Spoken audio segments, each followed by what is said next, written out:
and this is last night, the platform wasn't open. But as long as this background is clear, and this is true of every single chart we project, you just don't want to trade, or you shouldn't trade, because you're going to remember sensitivity over specificity times prevalence gives you the positive predictive value of a trading entry, or your chance of getting a winner. And your chance of getting a winner with clear background bias is very low. So don't trade it. Now the green is the strongest, and the light blue is the weakest, and the cyan is intermediate. And the dark pink, and you can change the color. You don't have to memorize my color. You can put in any color you like. You can put in any color you like. Hold on 1 second. Sorry.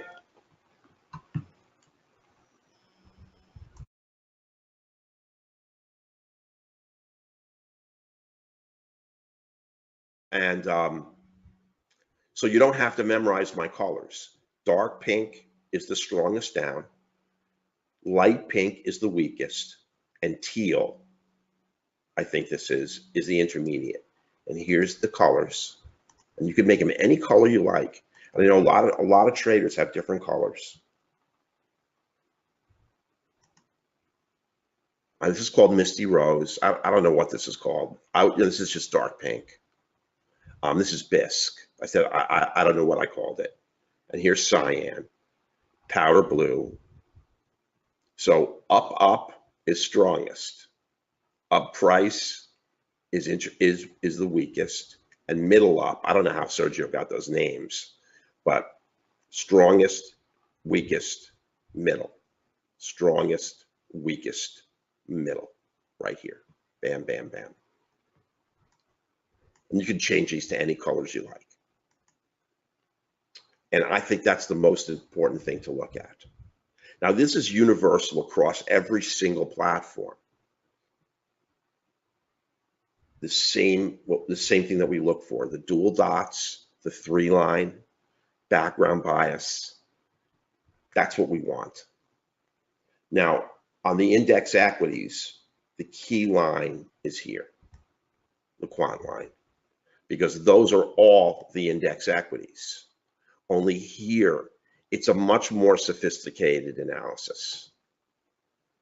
And I'll show it to you because maybe some of you are curious, and others it just may confuse, but I'll show you anyway. I'll show it to you on Paint.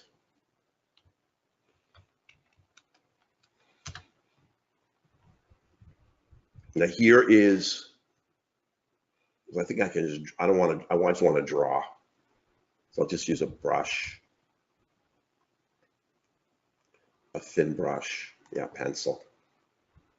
So here's the 50.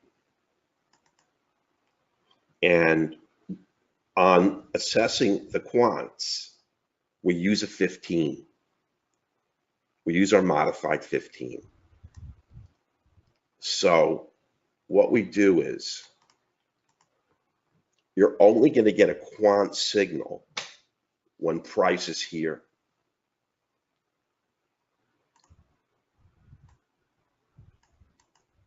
Now, what has happened to get the signal right here? On the 3 instruments you're looking at, price has to be above the 50 for it to be green. The 15 has to be above the 50 here, and price, oh, I can't move it. This is actually wrong. And price has to be here, above the 15 and the 50. So it's actually looking at price action and market structure, which we don't do on any other assessment. Where on the other assessments are just all based on direction. This is based on direction and multiple moving averages, so that you know when the line is green, you've broken above resistance and price is heading up. That's why that intermediate quant is so important, because it tells you that it's done it on all three markets. Now, on three markets. I can't tell you the speed because it's taken us a long time to find out which Uni-Renko speed works the best, because this is an amalgam of three other markets. So it's very difficult. The first line and the third line are all the other things. They're treasury notes, treasury bonds, certain currencies, and certain precious metals have a real strong correlation to the direction of the E-mini, or all stocks. I mean, the one that's very strong is treasury notes and treasury bonds. Treasury notes and treasury bonds. Now, they don't always move in the right direction. The correlation coefficient, though, has to be 70.7 or greater. So it's got to move in the direction we want 70% of the time, or they're not here.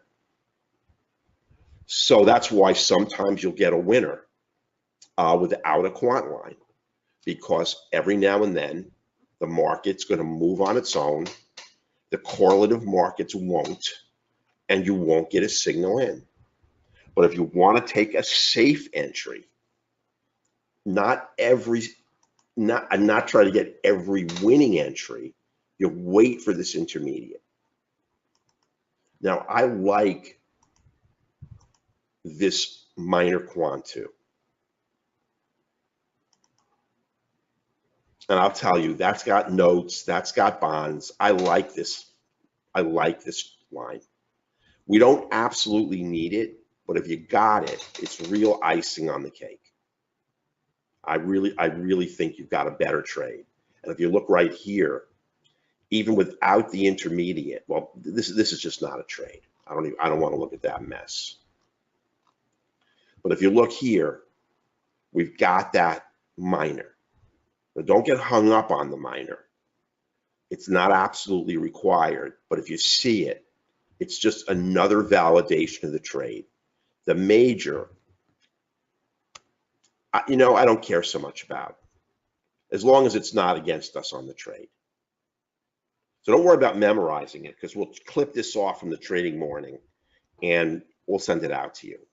So don't worry about memorizing it or writing everything down or anything like that. So I'm just telling you what I'm looking for on the trade. Now, I will take a trade without that minor. I mean, the one I want is this. I want that multi-quadrant assessment of my other index equities. And that's the one that's going to really help us out a lot. So look for that intermediate. And you see this intermediate, it called the reversal. And we didn't get it here, but on the oscillator signal, it called the reversal right here. Now these are, I don't like these trades.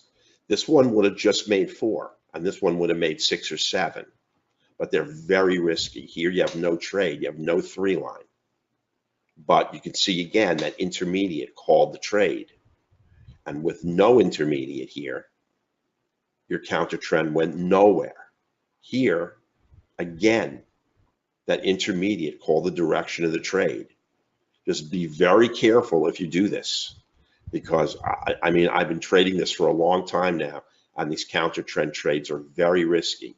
You see here the value of that 3 line and the intermediate. You don't have it. The trade goes absolutely nowhere. It's also trading into the 50. But right here with the 3 line and the intermediate, it busted right through the 50 and through. So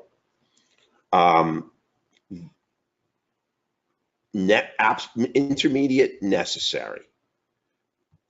I think I took one trade where we didn't have it today on the Nasdaq. So I would call it almost necessary. You always have discretion. The major You always want to have as many quants as you can. The triple quant trades are the best trades there are. But I like this minor because I'm kind of giving away the correlative markets in them. And this cluster of markets in line 2 and 3 are really big deals. Now I'll go back and answer all the questions at the end. So don't worry. If you have questions, don't worry about it. You know, these are the oscillator signals. And this is the VWAP, which today would, turned out to be really important. We had the Nasdaq trade into it, and it was a real problem. This is the open, and this crazy line here is yesterday's close. These can all be formatted however you like them. It's in the levels indicator, which also creates a lot of prints a lot of fib retracements. Please don't use fibs. They will just cause you. I mean, Sergio did it, but they'll cause you serious problems. We made them all transparent, but you can see the dash dot, and dash. You can format the open, yesterday's close, the VWAP. You can make it any color you like.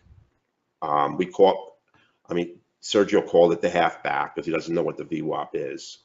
No disrespect to him at all, believe me. And I just want you to know what we're doing. So that's every line on the chart. Now the pivot indicator is real different than most. You can see it trades off the candle body. We don't care about the wick. Right here.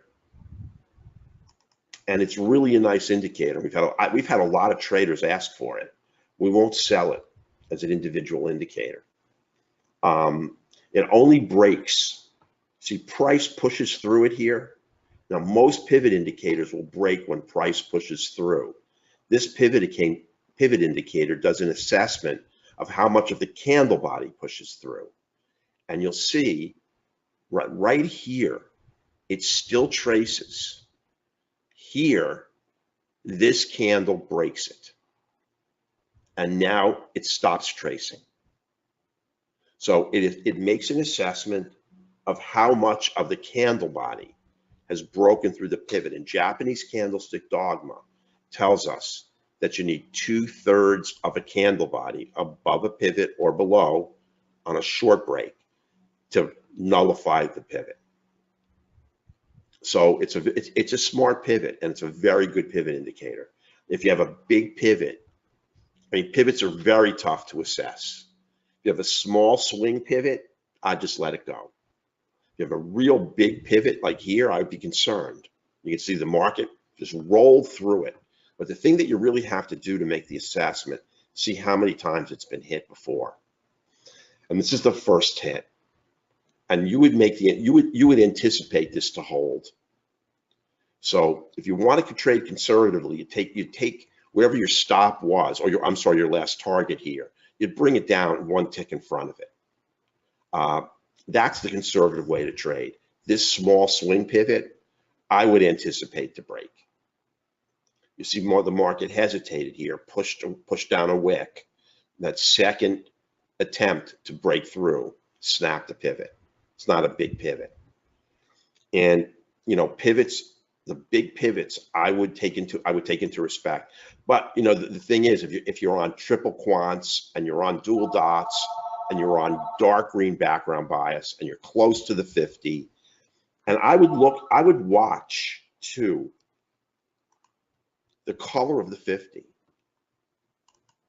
Now it's just a subjective parameter, but on a long trade, if you're yellow or trending up on the 50, we haven't done an assessment, a 6-month assessment here, but just my own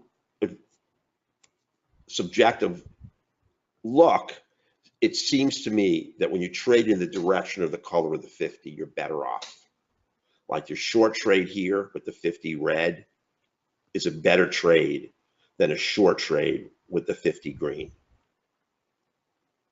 Now, it's not really part of our rules, and you have to make an assessment of everything else. You have no trades in here because you have no background bias. But I'd watch the 50, and I like the 50. And the 50 I respect in terms of support and resistance. It's just because it's a mathematical given. I mean, it's the average close of the last 50 candles, and you can't say that it's here by accident.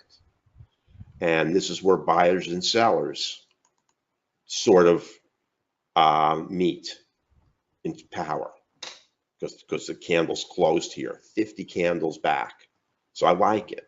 And we used to have the 100 and the 200 on the chart way back in the day, but it just created too much havoc. It may cost us a trade or two now and then, but the 50, we can't, I mean, listen, we could have a million areas of support and resistance, and I could go over my theory with you as to why I'd project the 50 and not the 100 and the 200, but I don't want to get into it. But I think that's everything. The oscillator is exponential. It's just like any other stochastic indicator. The only difference is it does its assessment exponentially. I've told you I don't like anything that does exponential assessments because the market moves arithmetically, not geometrically. But this happens to be a really great indicator. It does the same assessment that every other oscillator does. It compares it compares the high-low open close of the candle, and when the close of the candle is approaching the high, it moves up. When the close of the candle is approaching the low on a short trade, it moves down. It just moves up as a power of 2, so it moves up faster. In general, don't ever use an exponential moving average. It's absurd.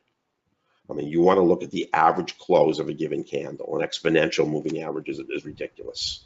I don't know how or what. I mean, I think those were invented just because they stick to the price closer, and I don't know. I'd never use an exponential moving average. And look at this. Look at the E-mini. I mean, these are just moves you can't get. Broke this big pivot, actually turned the market. It broke it here, and then price just rolled right through it, and the market's just collapsing. Now the NQ, we'll go over each market. Now everything on the NQ is exactly the same that I had described to you, and on all the index equities, that intermediate is the index equity. So you want that intermediate quant on the Nasdaq, the Dow, the Russell, and the E-mini. On all of them, this is going to be notes, bonds, and one other market. So if you have it, it's real nice to have. So no matter what index equity you're trading, the E-mini, the Dow, the Nasdaq, or the Russell, you want that middle line. You want the dual dots. Every rule that I just mentioned before is exactly the same on the NQ. And it really, really saves us a lot of grief. Now, it didn't do it here. I mean, it can't save us from every single loser, but it really served to keep us out of a ton of bad trades. And here's one of them, right here. If we had no background bias, no dot system, no quants, this is a nice short pivot that goes nowhere. So, I mean, if traders are just trading Renko, Uni-Renko, median Renko, without any of this to help them, they're going to get crushed. And I don't know how anybody does it, because you have to look at multiple markets and multiple time frames to trade this. You just can't. And I'll show you real quickly. I don't look at it, but here's our old NQ 13 range, and you can see what a mess it is. It's much more difficult to trade. Here's a trade out of consolidation that fails. Here's a trade out of consolidation that works. It's just a different chart. Here's a strategy entry, no 3 line. It's just, I mean, the Nasdaq just beat this chart to hell. But you don't want to trade when there's no background bias. It's the same thing. I just want to show you, this is actually a more conservative chart, because you can see price action, market structure, and see engulfing candles. But it turns out that it just gives you a lot of losers. And what we're trading is far, far better. So that should take care of all the index equities. You don't have to look at any other charts.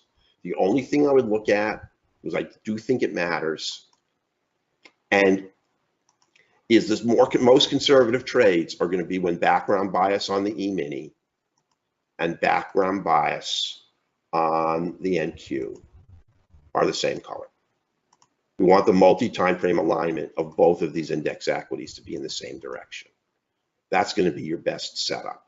And you can see right here, and the Nasdaq did not make the deep dive that the NQ made, but you have a winner right here. I would have taken that trade. This one, I wouldn't have had much concern about right here, because I've got the dark pink, and if I look to my E-mini, I've got the dark pink as well. Now, you only have to do that when you've got the index equities, when you're trading two index equities. Otherwise, the charts are totally independent of each other, and you don't have to care. But this was usually, it's a huge move on the NQ, and not much here. You got a complete E-mini collapse, and the NQ really didn't do much in terms of percentage. So let's go to crude. The trading crude is really rugged. Background bias, dots, same thing. These are our three correlative markets. We use two of the three. Fast moving average, the X's. Slow moving average, the dots. Background bias is the same. You want to trade when you have the green background bias and you have the dual dots. A revolutions indicator on crude is really particularly effective. And that's you're going to lose that on a wick. And the wicks are what kill you on crude. Now, and maybe if we went back to crude, we'd have to take a bigger stop. But I just hate to take a bigger stop on crude. But be that as it may, we're still looking for the same setup. Now, this is different because there's only three correlative markets, and the only thing we've done on the quants is change the speed. This is the fastest. Here's the intermediate speed, and this is the slowest speed. So you see on the slowest speed quant down here, it sets the tone. Once it turns down, it's going to be hard for these three markets, which are the only three we have that correlate. And again, I hate to hide anything from the traders, but it took us such an enormous amount of time to find these that this is a very powerful neural net. But you're really, really set to the short side because you can't trade against any quant line. So as long as that longest term time frame set of correlative markets is red, the only trade you can look for is a short trade. And you get it right here when your two faster time frames align. So what I like to see is I like to see either the first line and the third line or the second line and the third line. And you're good to go. That's what you look for. Now, if you trade with just the first and the second, it's a little riskier because you'd like to see that longest term. Now, what we're trying to do is we're trying to trade the most conservative. And as long as you have the information that this, on a reversal in direction, this last line is going to turn green last, you know that this line is going to turn green first.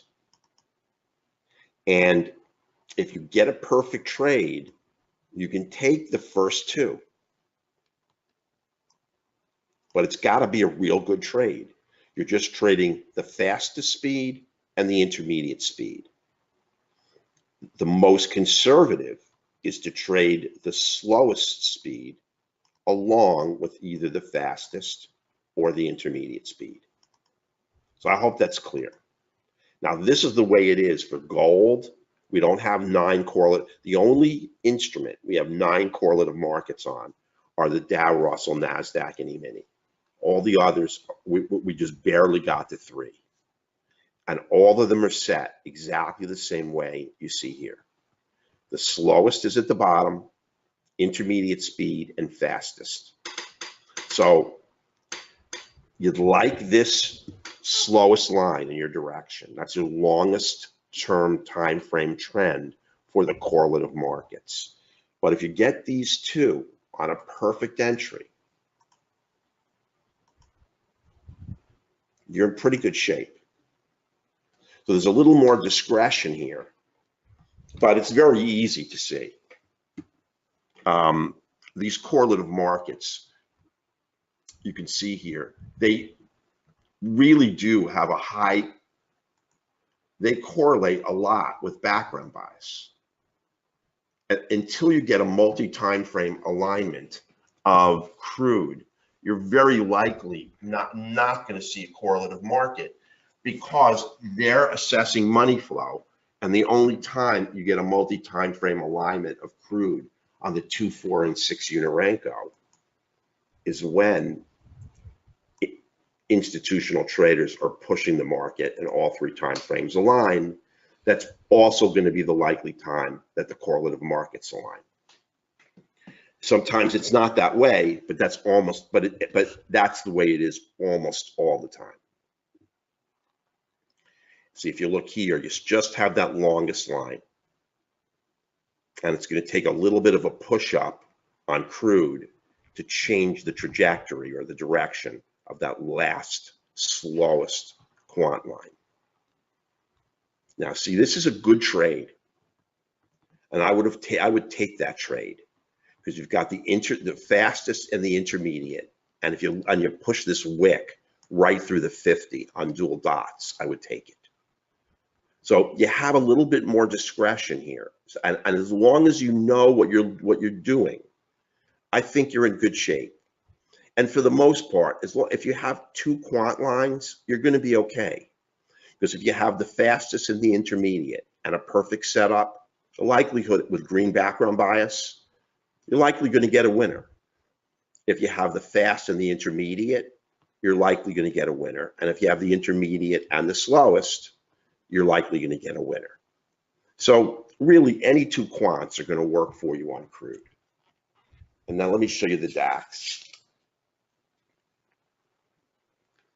I'm on my fourth 6-pack today, because this was a really punishing day.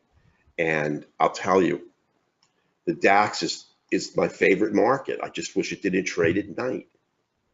Now again, the DAX is the same way crude, gold, the way the 6E will be, the 6A, the 6C. There are only 3 correlative markets: fastest, intermediate speed, slowest speed. These dots do an assessment of all 3 markets. We threw them all in because they all have equal weight. On the E-mini and the Nasdaq, we let the Dow go, and I think the Russell and the Nasdaq are great on the E-mini, and the Nasdaq and the E-mini are great on the whatever. But you know what I mean. Here, all 3 quants: fast, slow. And remember, this is just assessing direction. This is looking at that 4-quadrant assessment of where price is with regard to the 50, a 15. And in order to get a red line, you've got to be below the 50, the 15. The 15's got to cross to the downside, and you've got to be below both. So you need more, and the dots are going to come in earlier. And then the quants will start to come in on the DAX. And you see here's a perfect trade. You've got your intermediate speed and your slowest speed. You've got your dual dots. The revolutions indicator looks at 80% of all the independent variables. Soon it'll look at 100%. It also gives great entries on the DAX. And you see right here, you have the fastest and the slowest. You have the dual quants, and you got to trade. Here, you don't have that lower line. So I would have still taken the trade. The only thing that would have concerned me was this huge pivot down here. And that would have worried me. So I can't say in real time if I would have taken the trade or not. If I'd just gotten these two winners, I probably wouldn't have. I probably would be stopped at $12.50 a tick. These are $500 trades. If I was up $800 to $900 on two trades, I'd be bye-bye here. And here's another trade that's perfect on the fastest and the intermediate. Now, you just lost the slowest. And you see that four quadrant assessment does not guarantee that as price moves down here, this is going to continue to stay red. Because that four quadrant assessment is more complex. And I would go into why this turns yellow, but I just think I don't want to make it too complicated. But all other trend following systems, as price falls, if something is red, it's going to go redder. Here, that last quant goes yellow. It's telling you something has happened. So it's still a good trade. But I just want you to be aware of the fact that sometimes on a continuation trade short, you'll lose one of the quants. So there's another great trade. There's another great trade. And I think you pretty much now in here, the best thing to do, I don't care what the dots or the quants show, just don't trade anything. You have this multi-time frame alignment. If the start of this move down doesn't occur with background bias, look for the first pullback and continuation. If it doesn't happen fast, let it go. You don't have to kill yourself because on this market, you get so many perfect ends. Look at this entry. And this is at 3:23 in the morning. And you're going to be clocking decent volume at this hour. So now this is the second strongest down color. The pink, dark pink is the strongest. And this light pink right here is the weakest. But your bias is always short. You're not going to take a long trade here. And you're not going to take any trade here. And again, if the roll does not occur with background bias, just don't take it and don't feel bad about it. You know, I was reading some stuff last night about trading psychology. And I read this, and I'll type it out for you because I think it really, the fear of missing out.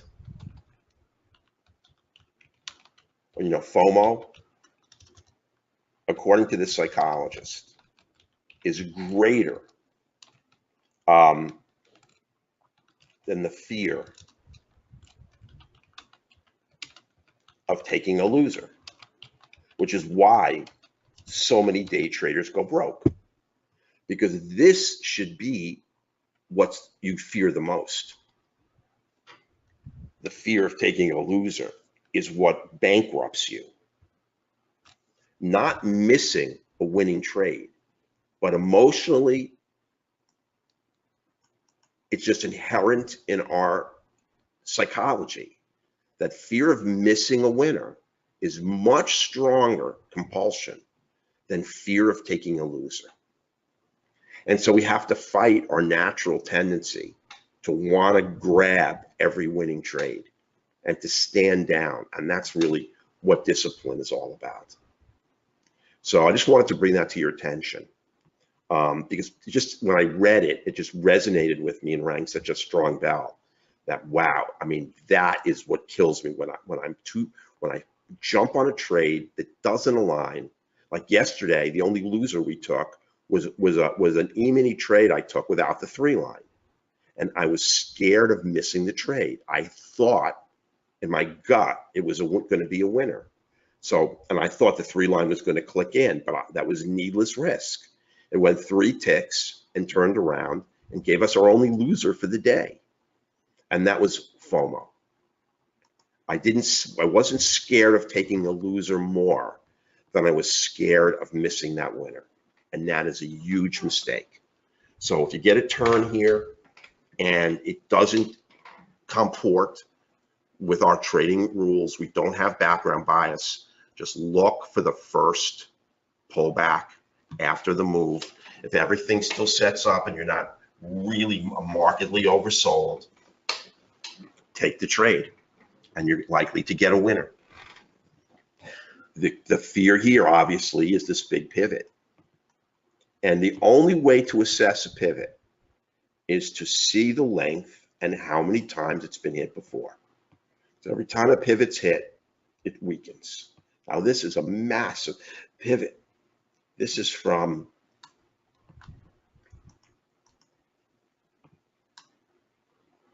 $731. So that's a big pivot. And you'll notice it's never been hit. It's hit for the first time here. So this might be a trade you might want to stand aside on if, again, your fear of taking a loser is greater than your fear of missing out, is greater than your FOMO. And I think your FOMO should be a lot bigger. It's a hard trade to step aside on because you've got triple quants, dual dots, pink background bias. I mean, this is one beautiful setup for a pullback and continuation. So it's a discretionary trade. If you take it, it's right. If you stand aside, it's right. And that happens, I think, with 20 to 30% of our entries. It's just based on your risk tolerance. You know, if you have a little bit more ability to withstand risk, you take the trade. If you only want to take the safest trades, you don't. And you're right both times. Both sets of traders are right, as long as you do it every time. When you see a pivot like this and you stand aside every time, you're trading right. If you see a pivot like this and you take the trade every time, then you're right. If you take it sometimes and not other times, then you don't have a trading methodology. You need to be consistent. Now I'll just show the Dow, and that'll be like the last recap, and then I'll answer any questions you have. But hopefully, the Dow again is just like other index equities. Here's our most important line. We want it with the trade. Look at this Dow trade. This is a full winning Dow trade. But the Dow's been terrible to trade. But these are the other index equities.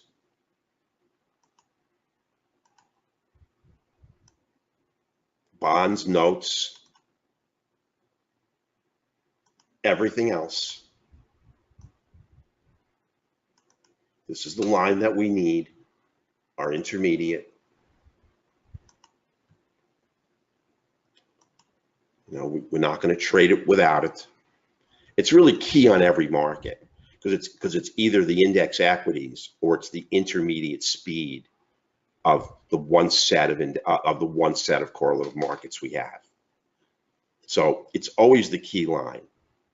Here on the index equities, we got to have it because we got to correlate with that 4-quadrant analysis of the correlative markets on the YM, the other index equities, or we're gonna get into trouble. If we have the lower line again, just like the Nasdaq and the E-mini, it's icing on the cake. And if we have the faster line, it's also icing. And if we have all 3 lines, we have the cake too. And right here, it looks like we lost that 3 line for a second. And you see the assessment is sophisticated so that on the straight move down, this line doesn't stay straight red. So You may not have had an entry here. Also, you don't have background bias, but you're in a transition here. You're moving from a long setup to a short setup. So the only way you're going to be able to get it is here. And I don't know, that's gone pretty far to take this trade. 4, 8, 12, 16. It would have made it. It would have made 21 ticks. But I don't think this is just a trade you can't grab early. You don't want to grab it here. The 50 is heading up still, hasn't rolled. You're trading into the open support. You've lost the intermediate quant right here. And you're on the right edge. You don't know what's going to happen here. So I can get it over. Sometimes you can, sometimes you can't. But I think you get the idea. When you're right here, you have no idea whether this is going to come right back up at you or continue down. And if I saw this setup on a rising 50 without the intermediate, I would stand aside. And I would try not to feel bad about the fact that I lost the winner. Now you could go into the trade here. I didn't see this wick. And that's an entry. Now you've got some space to the pivot. At least you've got some breathing room. If it hits the pivot, now if I saw a trade like that, and I got, this is 4, 8, 12, this is 16 ticks, I would immediately move my stop to break even in case it bounced. Or I would close it. If you're trading 2 contracts, take profit at 16. If you're trading 3, take profit. If you're trading 1, take profit. And if it breaks the pivot, who cares? At least you put your money in the bank. You got yourself a nice trade. 16 ticks isn't a trivial trade. And, you know, but I would make some kind of move with that pivot. I would not let that pivot just sit there. So I hope that, you know, that clarifies everything. Now, if we go over the trades one more time today, and we'll go over them really fast.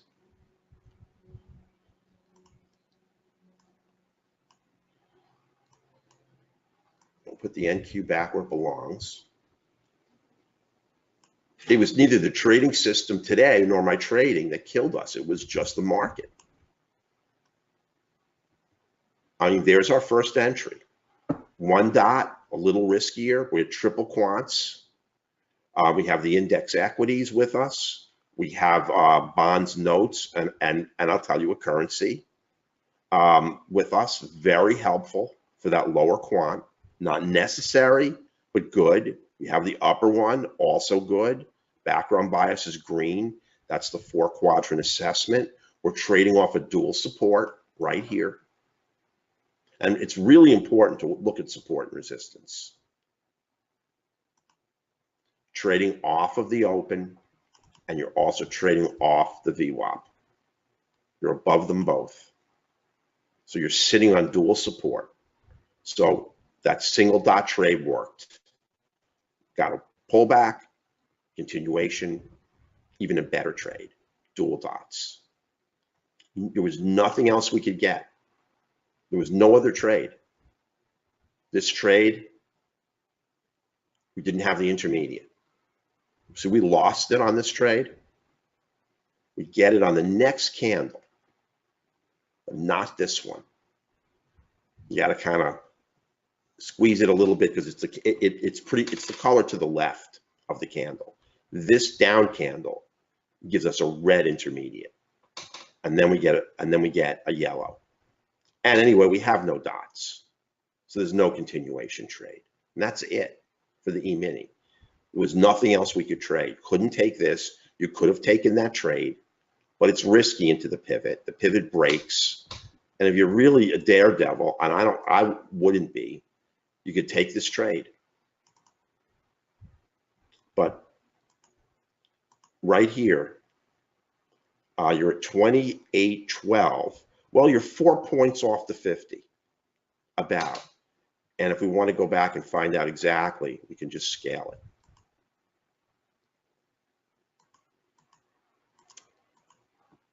We'll try one more time. Now 5 points is really where I'd start getting a little nervous. It's 6.5 points. So I would have not have taken that continuation trade. Looks great here and it's set up nicely, but it's 6.5 points. I would have stood aside on that. So we took the only trade, and the trades that we took on the Nasdaq were all really good trades. And we got that trade, I think. Yep. 11.27.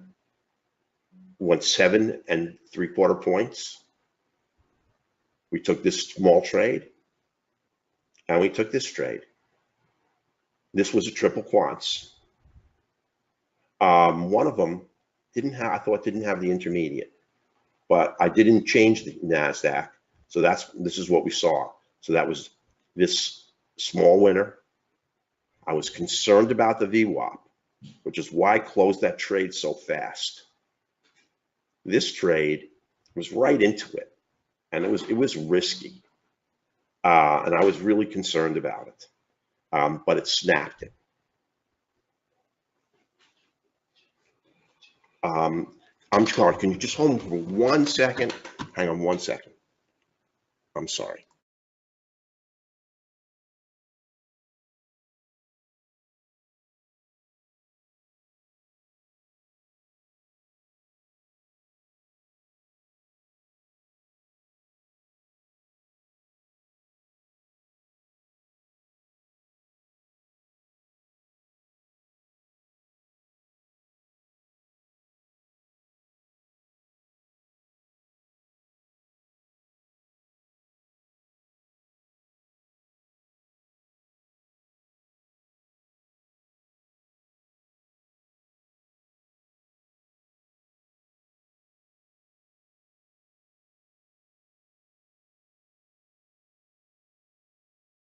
Oh,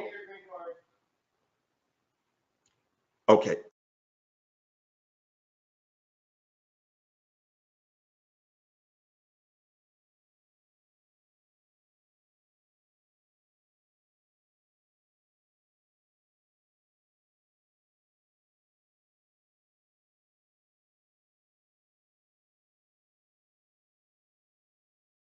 And I'm sorry. Now we had this potential trade here. It was single dot, no intermediate. Here, I didn't want to take anything. And you see, any potential entry we had here would have failed. This was a nice trade. It just didn't go. Now, light blue is the weakest up background bias, but that's still a good trade. It's got dual quants, dual dots, both dots. This is a smaller swing pivot, and it went nowhere. I mean, I can't look back at this trade and say, you know, I didn't want to take it. It was a quick pullback what I thought was going to evolve into a nice move up. It didn't go anywhere. Now, this was a killer. Nothing I could do about it. It went 19 ticks, came back, and nicked us out. I just, you know, that's the kind of trade where you want to pull your hair out. And if it hit the first target, I wouldn't have let it come back very far because we're right on that pivot. As it was, it still took us out of break even. And the reason I didn't let it come all the way back was because of that pivot. And these two trades were just perfect trades. Dual dots both, revolutions indicator, which matters, and 3-line everything. And they just didn't go. But in balance, if one more tick here would have given us a $300 day, and the NQ was super choppy today. There were tons of pivots here that went nowhere, tons, and it was not an easy market to trade. Of all the markets we looked at, this was by far and away the toughest. Now you can see right here, you're not going to take anything because you have no background bias. So the market's just going to flop around here. And this is going to make it, but you don't have a trade. You trade that, you're going to wind up going broke very fast. This is a trade, but you just have no volume, zilch volume. So that's it, and I'll see if there are any questions, and I hope this really helped. I mean, what's really nice is if you're a better trader than me and you trade over my shoulder, you can see what doesn't work and what does work. And if I take a trade that you think is too risky, don't worry about, beat FOMO. If you think that I'm taking a trade that isn't as perfect as you'd like it to, don't take it. But make sure that the reason you don't take it is the same every time. Just don't use your gut. I'm telling you, I'm thinking about market movement and my gut feeling. My gut is wrong more than half the time. I mean, if I just did a coin flip, it would be better than my gut. So that's why I never said, well, I think the market's going up or down once in a while. But in general, trading what you think is a disaster because you got to trade what you see. So let me open the chat box, and I'll see if there are any questions. And remember, I'm going to split this off, and we're going to put on a closed YouTube link. So only the traders in the room are going to get this, because I gave away a lot of information that I just don't usually give out about how our quants are calculated on that 4-quadrant basis. Why we really call them quant lines, because they're assessed on that quadrant system. It's extremely effective. And this could be one of the only indicators, if I can bring it up, that's assessed on a range while we're trading a Uni-Renko. You can see how great it is. We really found the perfect combination of range to give you a great entry on a Uni-Renko. And again, I'll mention briefly, range and Uni-Renko have a lot in common. They only have one independent variable that requires you to take a trade. It's how far the market moves. So there's a lot of correlation. In some respects there isn't, but in that respect there is. So you can make a dual assessment. And we decided to do it, and it worked out terrific. This is a really nice entry, this continuation entry. We've had people ask to buy that. We won't give them that either, because we don't want to split the platform into pieces. But if you just look at that, there's a continuation and it works.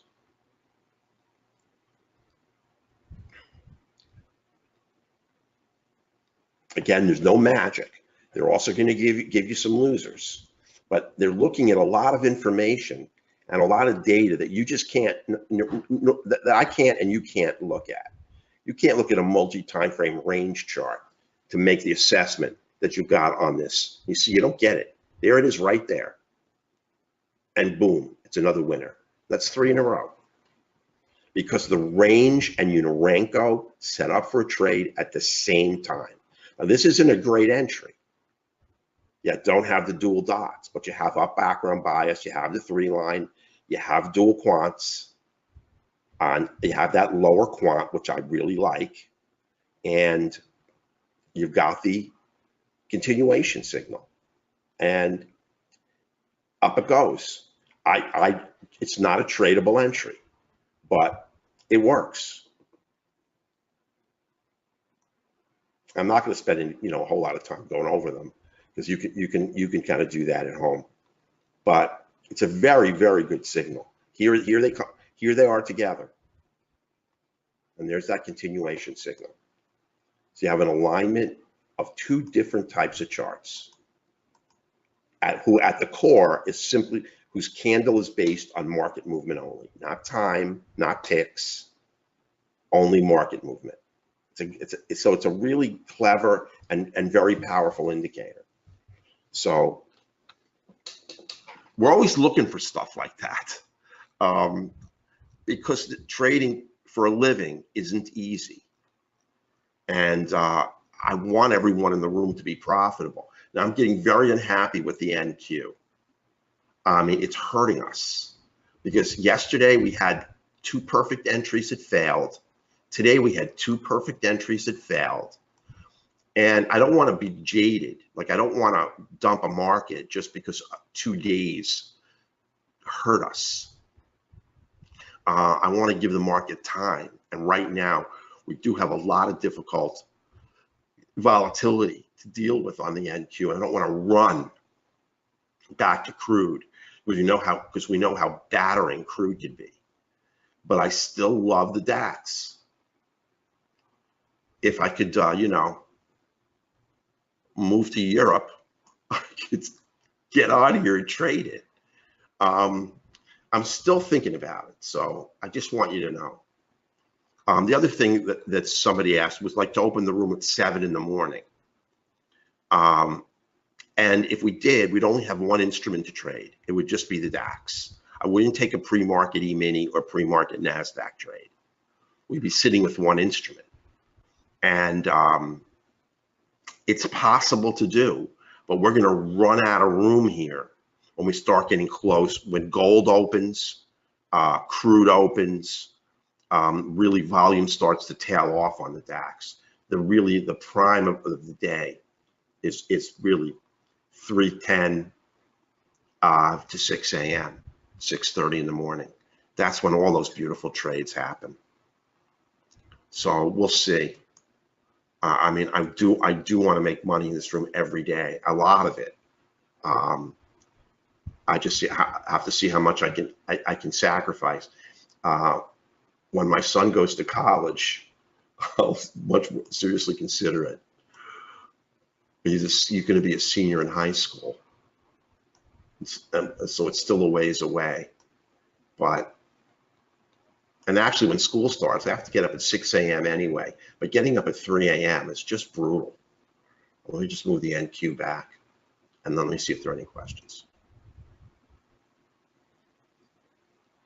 Let me just look at the overall market. I'll look at our options portfolio. Now, I bought an option this morning that was a big mistake, and I could have taken that option out pre-market, and I never looked. I bought Haynes brand because I saw tons of calls cross, and it was just all traders putting a bet on earnings, which came out today, and they stunk. I never trade earnings, but I didn't know that Haynes didn't do my own due diligence. Now, pretty much everything is down today. Campbell's Soup is up a ton, as it always is. Salesforce.com is up a ton. But Haynes brand is down 18%. The calls I bought are worth now a penny. So I blew that trade just simply by not looking pre-market, because you can cancel an options trade, which is one great advantage of trading options. If the stock announces earnings before the market opens and they're awful, you can just cancel your option trade. I've done that a lot. I just didn't look this morning and didn't see that Haynes had announced terrible earnings, and it cost me my entire position on it. But I think we have enough up to buffer our loss. And I'm only down a little bit of money. Campbell's Soup is up a lot, and Salesforce.com is doing really well. United Technologies is down, which is also my favorite, one of my favorites. It's a tough market. Duke Energy's down a lot today. I have no idea why. All right, let me see if there are any questions. Now, Sergio, I just want to say Sergio is working on NT8. I don't want to yell into his office because he usually has the headphones on and he can't hear me. I know it's going to be released this week. Once the NT8 is released, then we're going to move to 5 more markets, and then we're going to put up the dashboard. And we're definitely going to put up a DAX signal, but by 9:30 in the morning, the DAX is going to be played out.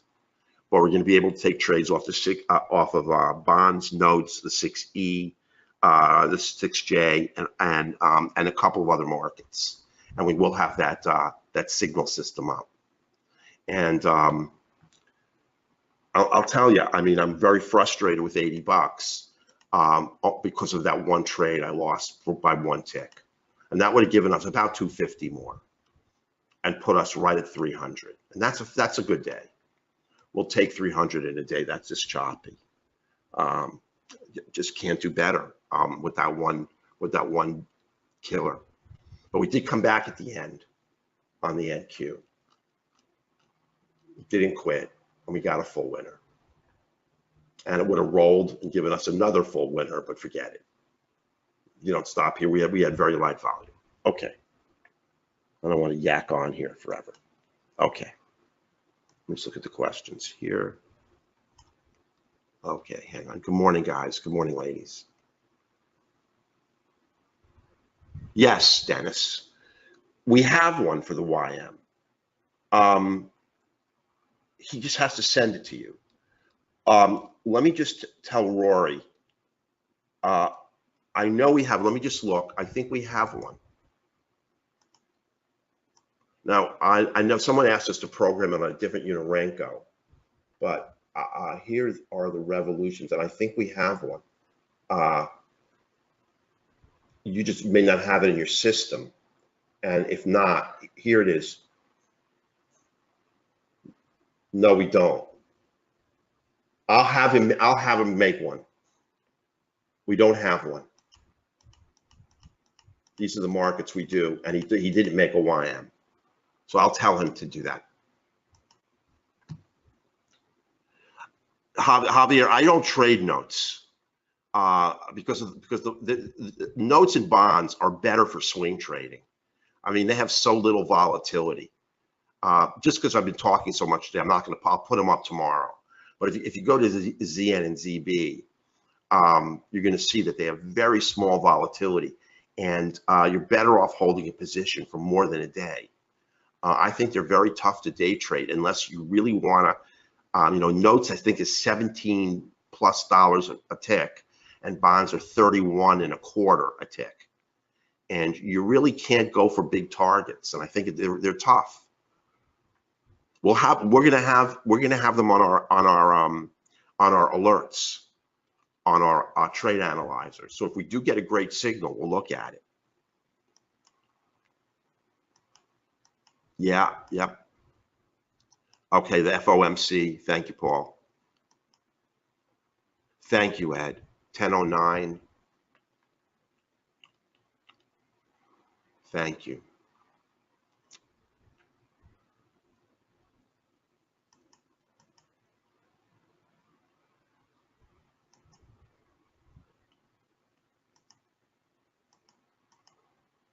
Okay, draw. You're still doing the right thing. You made decent money with one contract, more money in demo. I mean, you come back slow. You can see this is we're moving through the summer. It's a very, very, very tough market, and the Nasdaq is just brutal to trade. Very, very, very hard. I mean, you got to wait for everything to align, and then you still have to hold your breath. I mean, it's really a dangerous market right now. It's not trending. And I mean, the revolutions entry would have been nice, but we didn't have background bias right here. And there was no way, I mean, I could make an assessment a little bit, but I couldn't tell we were going to get it a third candle up. And this is just no entry. Look at right here. This went nowhere. This is a little stronger because you have one dot on the entry, but really your trade is this continuation, and it went absolutely nowhere.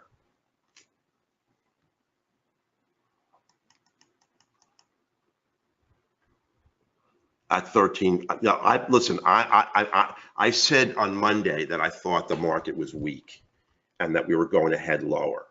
And we had one up day, and I'm really upset about Hanesbrand. I should have closed it for the whole options portfolio, but I didn't look early this morning and didn't know there were 4 huge call positions placed on Hanesbrand. I saw across the ticker. I did not look pre-market at it, and it cost me that whole lousy position. But I think the market's going to be weak today, and a week all week. So have to be careful about trading it long. But we got 2 nice trades on the E-mini.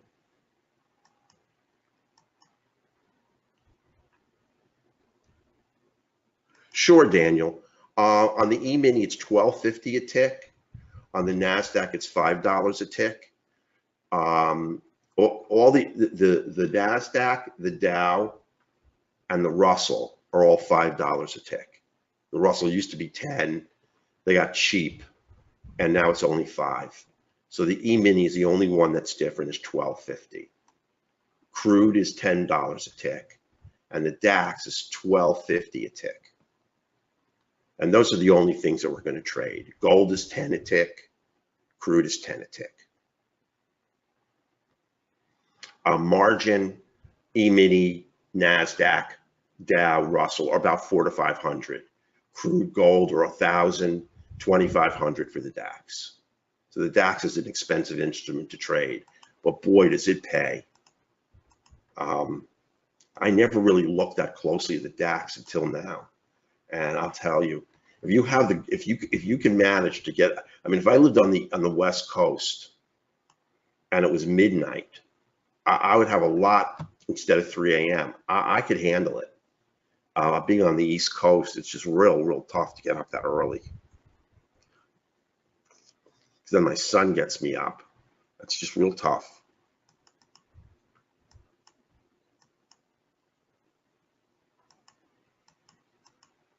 Okay, James. Okay. Hey, Rory, on James, you got to make sure he's set up, okay?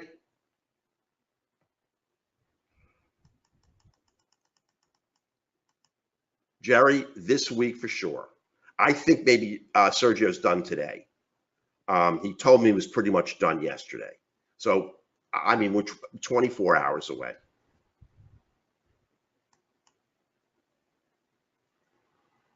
Get rid of the ES. Well, you know what? Let me think about it, John. It's certainly not given us much on the entries, I have to tell you. It's got very little volatility. The risk to reward on the instrument is poor. It's super hard to get a full winner. I mean, even to get 3 points on this is brutal. And that's what we really need. We need 3 points to make up for a loss. So it's possible. We will. Let me think about it, John. The problem with the E-mini is that there are other traders that take very modest targets and it has very low margin. But let me think about it. I've always traded the E-mini in something else, but you know, this is really horrible. On 700,000 contracts, we don't really have a setup. And I don't think anybody, I don't know how you could catch this reversal, no matter what system you trade, unless you know you're going to trade off fib resistance, in which case you're also going to go bankrupt very quickly. You just need a pullback. You can't just jump on a trade. And now these are pretty small candles because we made the E-mini candles smaller. Now that's the other potential. We have to have a two tick trend. We can't trade a 1 Uni-Renko. It's to make the candles even smaller because our moves are smaller. If we do make it a tick smaller, I would be worried about getting chopped into a trade. But I don't know about the E-mini now. I think the candle might be a little too big. It would have given us a pullback earlier. And actually, you know what? We had a pullback here. I see the wick going into the 50, but no background bias. That's the problem. Definitely I'm going to look at that, John. I'm going to look about changing the Uni-Renko settings too. They're not written in stone. And maybe we'll take a 7-tick reversal and make the candle smaller and change the open offset too. So let me look at that.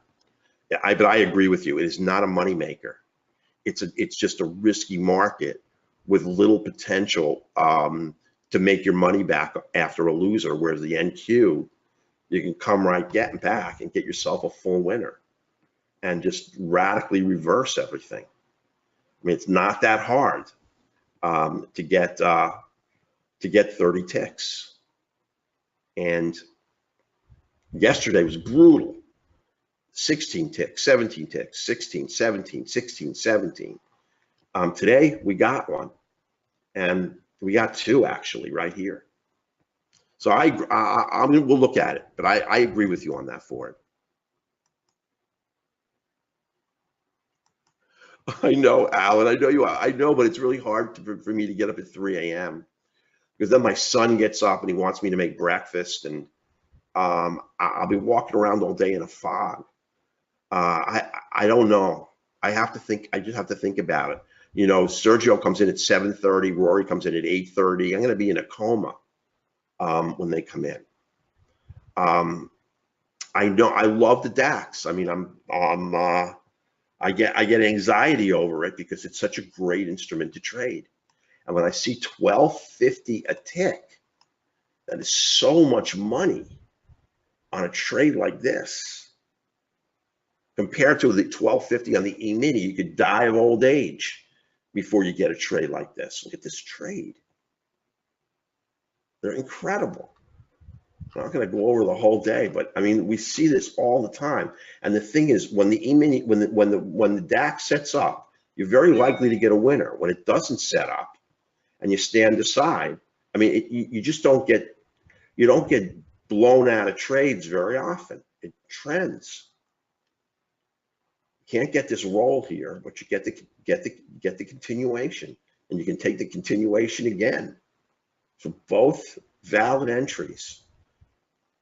And it's just, you know, no, right here, no quants, no trade.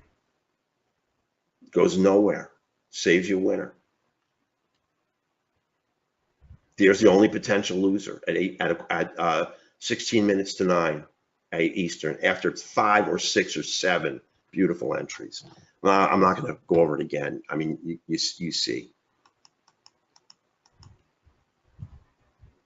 Thank you, Alan. No, I like it. No, Gerald, I'm not giving up on it. Like I said, I'm not dumping the NQ just because it's given us a couple of really rugged days. We're staying on the NQ. If anything, I would dump the E-mini. I'm going to hang with the NQ. Yesterday and today, it gave us 2 perfect entries and didn't let us and didn't give us winners. But we're still hanging with it. We lost this trade by 1 tick because of the slippage. If we didn't lose it, we would have had a decent day, and I wouldn't be bitching so much about the NQ. Sure, Selwyn. Let me just for Selwyn quickly. The dots are simply doing a trend analysis on the index equities on the E-mini. These dots.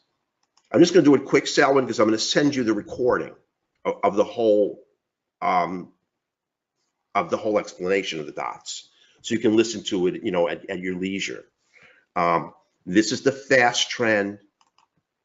The dots are the slow trend, and these are looking on the E-mini. It's looking at the Nasdaq and the Russell. On the Nasdaq, it's looking at the E-mini and the Russell. On the Dow, I forgot. I think it's looking at the E-mini and it's looking at the Nasdaq, NQ and ES. And it's simply giving you the direction that they're trading, because you want to trade in the same direction. The darker the dot, the stronger the trend. On the DAX, they're looking at 3 markets because there are only 3 correlative markets. So you want to trade in the direction of the correlative markets. And that's what the dots allow us to do. Now, the dots allow you to counter trend trade, but I still think they're very risky, because if you get a counter trend trade with a dot on the entry, it means all your correlative markets are rolled too. And if now you need dual dots. Let me look at the Nasdaq real quickly. And you're rarely going to get dual dots. See here? Here is a potential short trade because you've got the pullback, but I just don't like these trades. Here, this is into the 50. I don't want to get into counter trend trading, but that's what we're looking to do, Selwyn. Trade in the direction of the correlative markets. And you know, on the NQ, and you hear on the recording, it's the E-mini and Russell. On the, again, on the E-mini, it's the Russell and the Nasdaq. On the Dow, it's the Nasdaq and the E-mini. On crude, it's its 3 correlative markets. On the DAX, it's its 3 correlative markets. They're very helpful, and I don't think you should take an entry without them.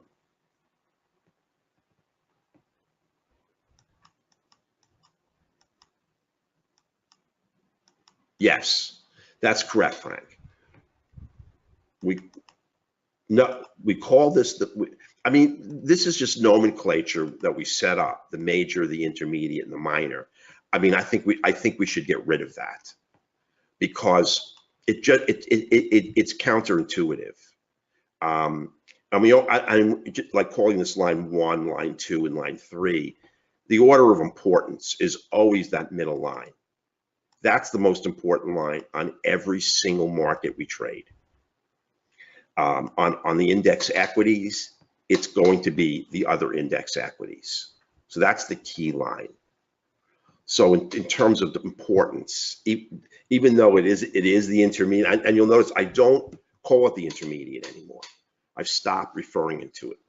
I've stopped referring to it that way. At least I hope I have. You know, I refer to it as our middle quant, and because I think that confused a lot of traders. I mean, that's our top and that's our bottom, and our number 3 quant is the second most important. Our top quant on the index equities is the least, and crude and all the other markets, they're just there's the same markets at different speeds. The middle is the intermediate speed, top is the fastest, bottom is the slowest. You can trade with any 2 quants. We'll give you valid trades. I like that last quant, but I like to trade in the direction of the longest term time frame trend. But if you don't have the longest with you, and you have the fastest and the intermediate, you can get a great trade. Do not trade with 1 quant. I think you can do it. I just think it's riskier. You can see on crude here it works. Right here you have dual quants, and that's a loser. This takes you right out here on the wick, and you don't have dual dots.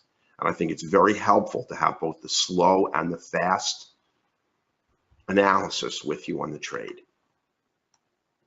And you can make an assessment of risk real easily here. That fast assessment has not turned yet, just the slow. And you know, I would stand aside on this trade. And there's your beautiful trade.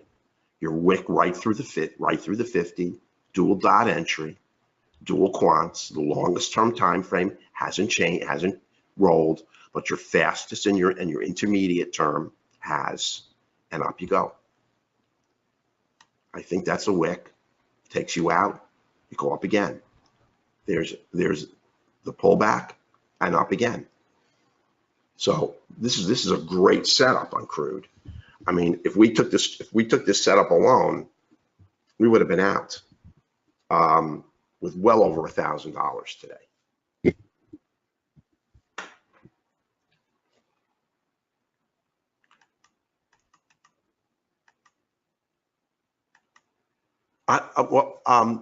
Hasmuk, I really just did. Oh, okay. I'll show the ZB. There really is nothing different about ZB. Now we don't have ZB yet set up, but there's no difference. And I was going to hold off on ZB, but I'll show it. I have ZB9, so we're good. Let me put it in.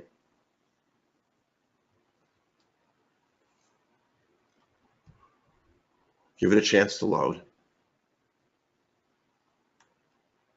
The problem with ZB is we don't have the size Uni-Renko candle, but the rules are going to be the same. Hasmuk, I hope if I'm mispronouncing your name, I apologize. You can see that you're going to have to load a lot of data.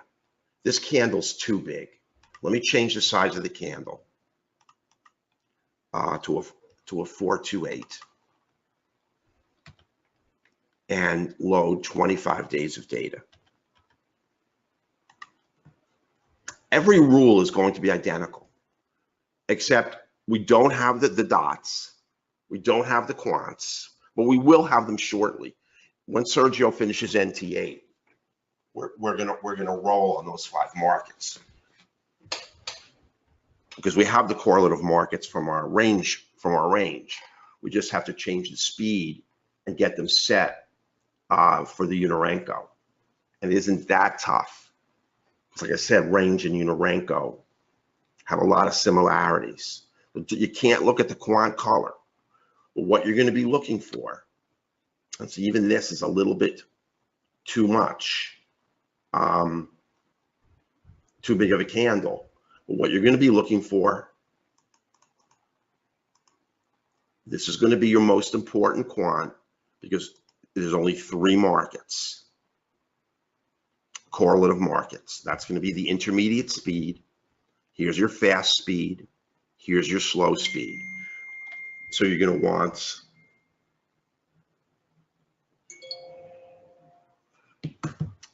just hang on. I'm sorry.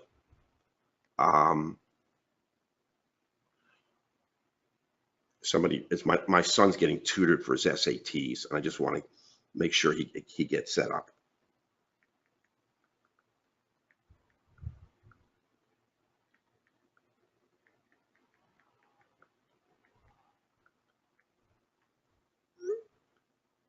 Okay, so we're going to look for the same thing we look for everything else. We're going to look for the dual dots. We don't have the dot system up yet. You can see they're not working here. We're going to look for the 3-line, and the 3-line analysis here is accurate. The only problem with it is it's on, we've rolled the chart, so it's changed the color. And we're going to look for the intermediate quant along with either the upper, the faster, or the slower to take an entry. And we're going to format the oscillator entries are correct, but we have to format the revolutions indicator, the continuation indicator, background bias is wrong. We have to fix that. So we have to do a lot of fixes, but the rules are exactly the same. The most important thing is we have to do the size of the candle, and this candle's too big. The only way you could trade ZB with this size candle is by taking a 2 or 3 day trade. You're not going to be able to trade it on this size candle. And bonds, it's $31.25 a tick. It's $30 and change a tick. So we're going to create a small Uni-Renko size, and we may trade it on a 1 Uni-Renko, which on bonds is doable because it moves very slow, and it's going to be a small candle. So that's the only thing that we have to do. Once I get the chart formatted, I'll do a little mini session here, and I'll show you how to trade bonds. Now we have bonds on a 3 range for our on the range system, and it's tradable, but it's very hard to trade because if it goes 3 ticks, not everyone gets filled. And so if you have a 3 tick first target, it's got to go 4. If it's a 4 tick first target, you got to go 5. And bonds has very little volatility, so it's a very hard instrument to trade. But I've not seen it yet set up on ZB, but we will do it, and ZN. Very soon we'll have it done. 7 a.m. Listen, 7 a.m. isn't bad. I agree with you, Arlene. The problem is I think the best trades on the DAX come earlier. Now, today, that's not true. I mean, what we'll do for a couple of days and over the weekend is I'm going to look at all the trades that occur on the DAX after 7 a.m., between 7 and 8:30. And if we have to be real careful as we approach 8:30, 9 o'clock. But if we get a lot of winning trades after 7 a.m., I'll open the room at 7. I mean, during the school year, I have to get up at 6 a.m. anyway. So I'll be up anyway. And I don't want to do it here. I just don't want to sit here and scroll. going back. I want to go back a couple of months. I'll do that over the weekend. And if we get nice trades between 7 and 8:30, and then take a little bit of a break and come, have breakfast, have scrambled eggs and some bacon, and you're up a lot. We can just call it a session. So that's one thing I'm going to do, and that's a great suggestion, Arlene. I'll tell you this: if it trades profitably between 7 and 8:30, I will move the room to an early opening, and then it's going to be incumbent on traders to get up earlier. 3 o'clock in the morning is a big difference, and I can't just announce that. But a 7 a.m. opening I can do. So let me take a look and see how it trades from 7 to 9 or 7 to 8:30 Eastern. And if it gives us nice winners, we will trade it. And we'll come in early and we'll just trade the one instrument in the morning. And I'll just drink, I'll take some amphetamines that I have left over from when I was in college. They're probably expired. But look at this trade, and there's no background bias here. I mean, there's nice entries potentially. You just have, on the look back, you got to use a little bit of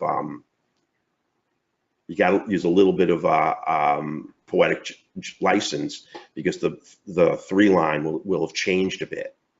But you can see potential good setups here, and you can still see how smooth it trades, which I really like. So I'm going to take a look at that. That's a great suggestion. Thank you. Hey, Eddie. Sure you do. Yeah, I mean, here's the DAX, Eddie. It's all set. It's locked and loaded if you want to trade it. And I mean, every day. I mean, today it was a killer day to trade it. I mean, it's formatted spectacularly, honestly. I mean, look at the long here at 1023. Look at this short. Look at that short. And it gets, here's another short. No background bias here. You leave it alone. Look at that short. I mean, winner after winner. Just leave it alone when there's no background bias.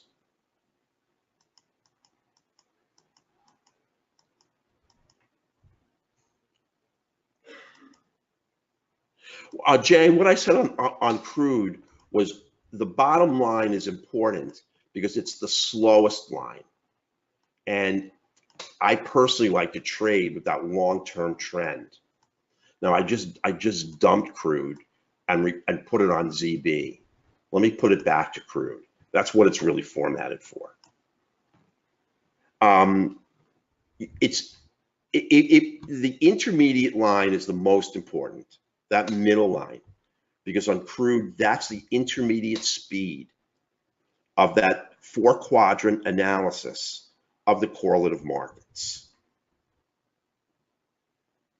But because crude, all the other instruments other than the index equities are simply looking at, I want you to have as much information about the platform as I can give you, because by getting that information, it provides you with insight as to what you're looking at. Although I can't give you the correlative markets on crude, those are not that important as long as they work, and they do. Just wait till the crude. I put 25 days of data, so it'll take a minute to load. But here it is. And let me just reset. Let me set this to 5210 and pull the data back to 10 days. I messed up all my charts here. I'm going to have to let that reload. That'll reload fast because there's not much data. You have a little discretion on crude. The same on the DAX, the same on gold. And what you have with crude is this is the slowest quant.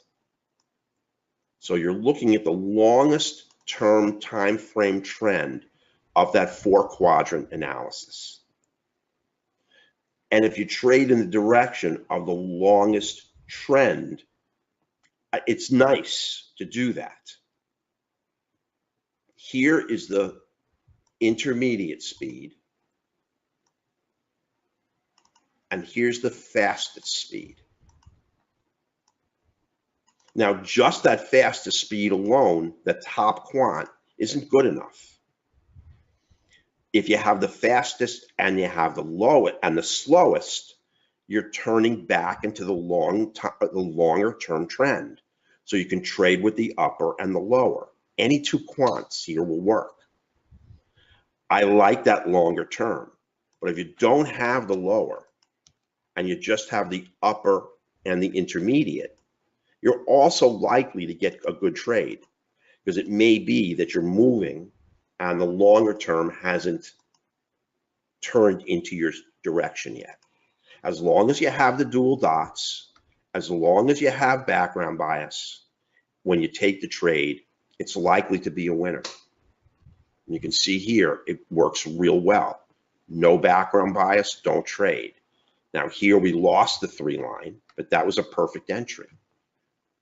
And up you go. Now, and eventually, all the way over here, that's where the longer term time frame kicks in. And if we waited for that, we would have lost out on 2 great entries, here and here.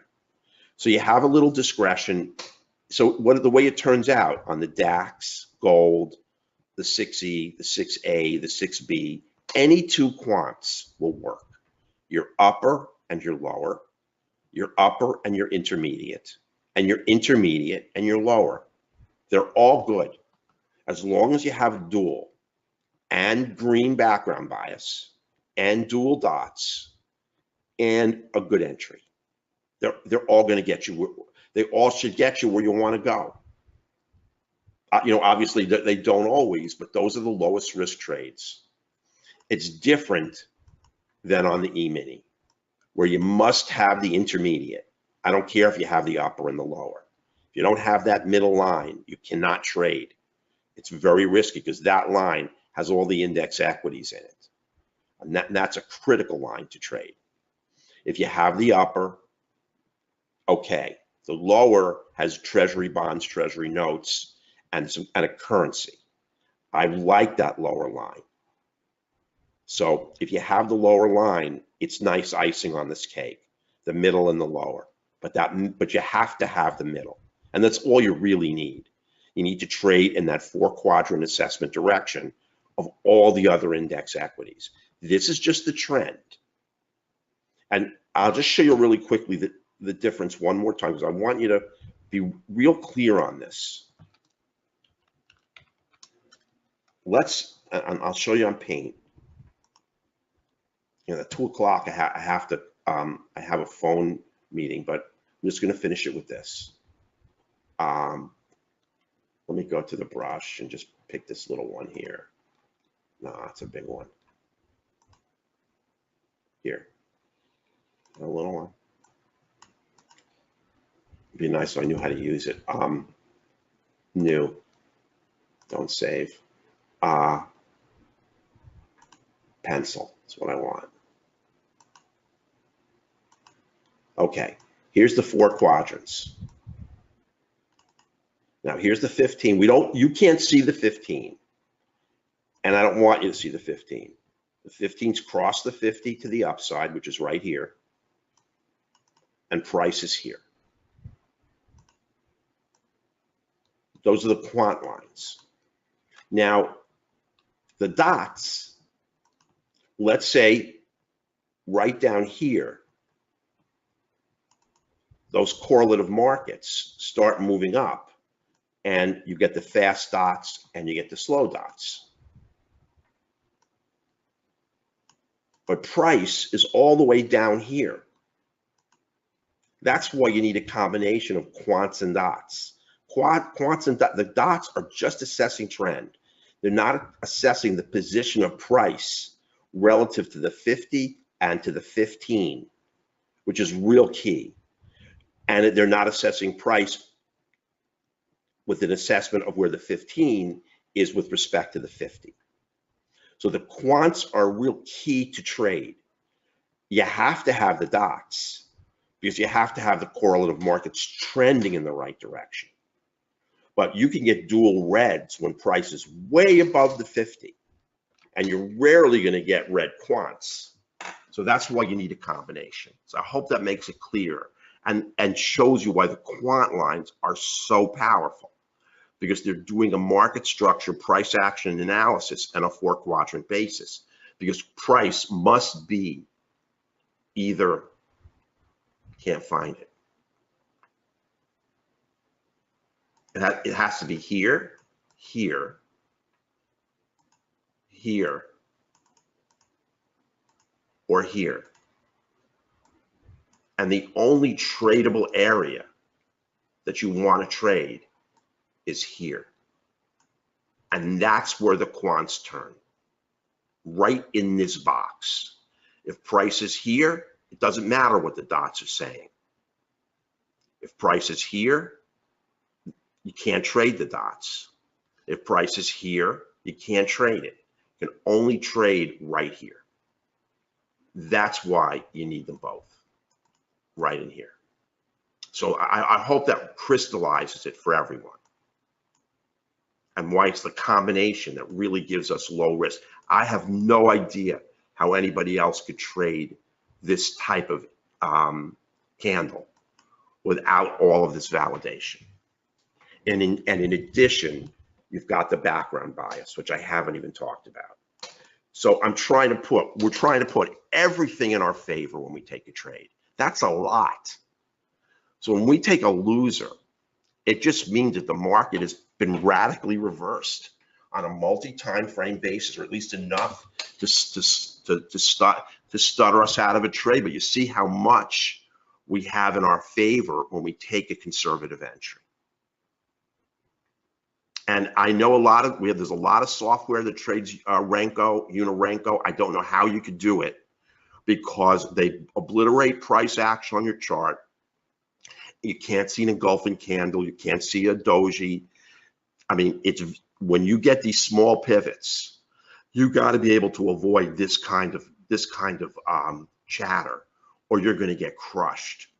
You're going to get winners. But when you start moving in here like this, and you don't have a system that allows you to stand aside, this is where you're going to get beaten up bad.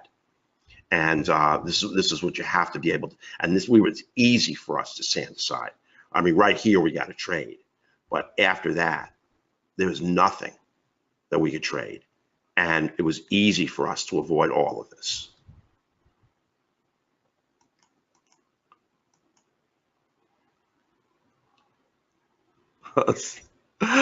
Funny, Eddie. You know, the funny thing is I don't drink coffee.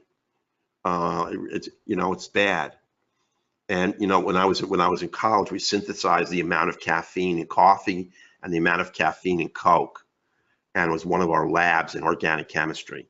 And the amount of caffeine in a cup of coffee is like 5 orders of magnitude higher than the amount of caffeine in a Coke. If you really want to get jacked up a little bit, you got to drink coffee.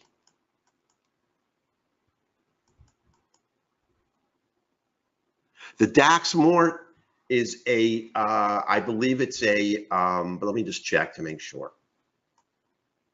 The DAX is a 10-420, just like the Dow and the Nasdaq.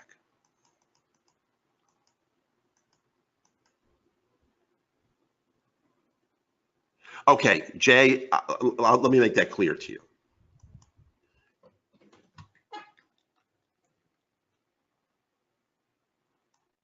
Well, let me go back to pain. And I want everyone to understand it. And Jay is asking a good question. And sometimes it's a question that you may not have thought of.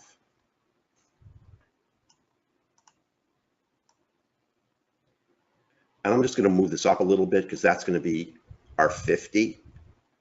And this is going to be our 15. And I can't draw it here.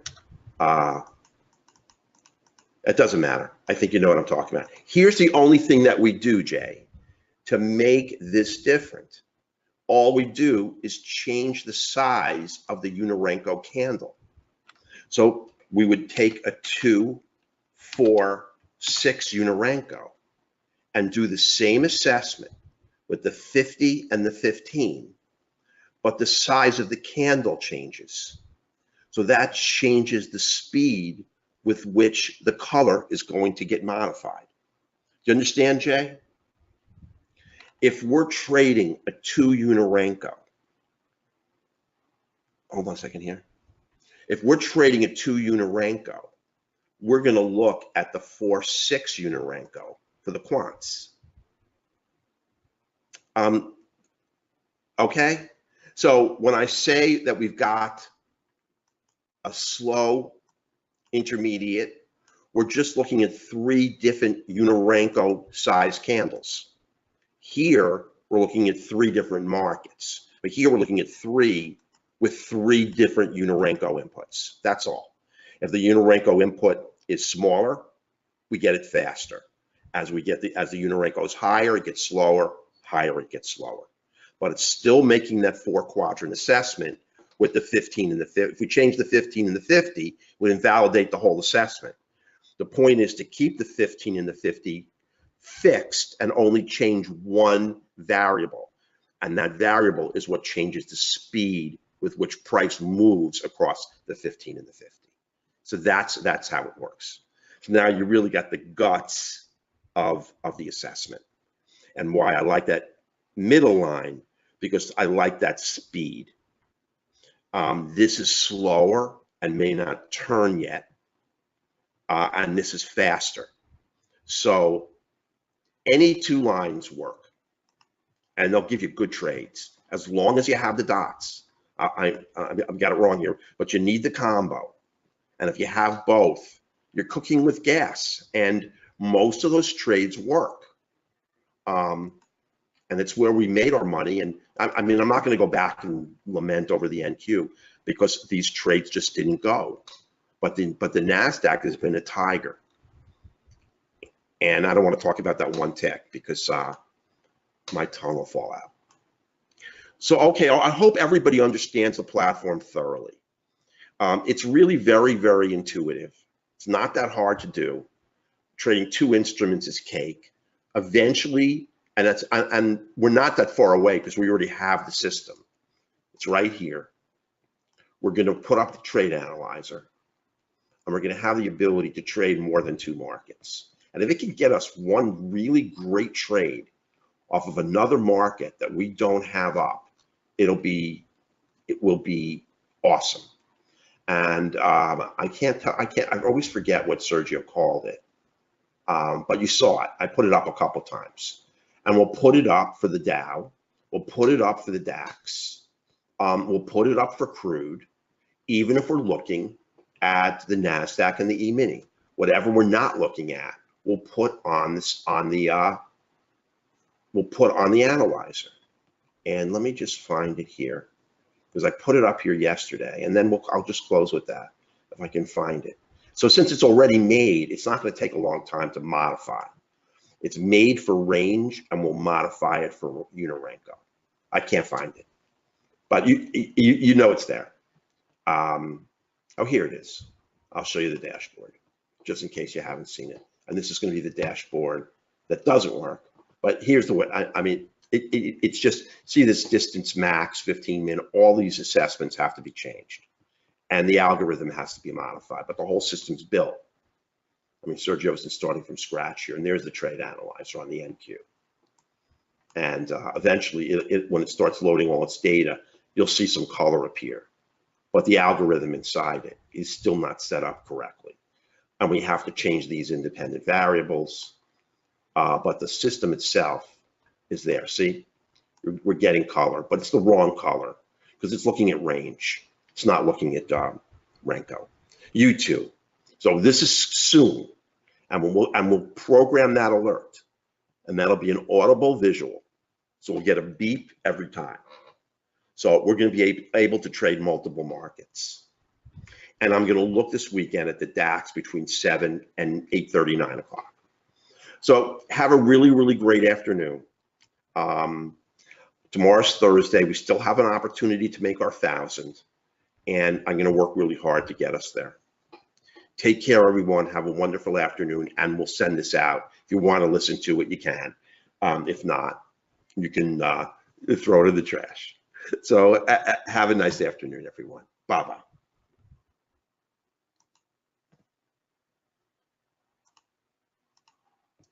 Okay, Rory, we got 7 minutes.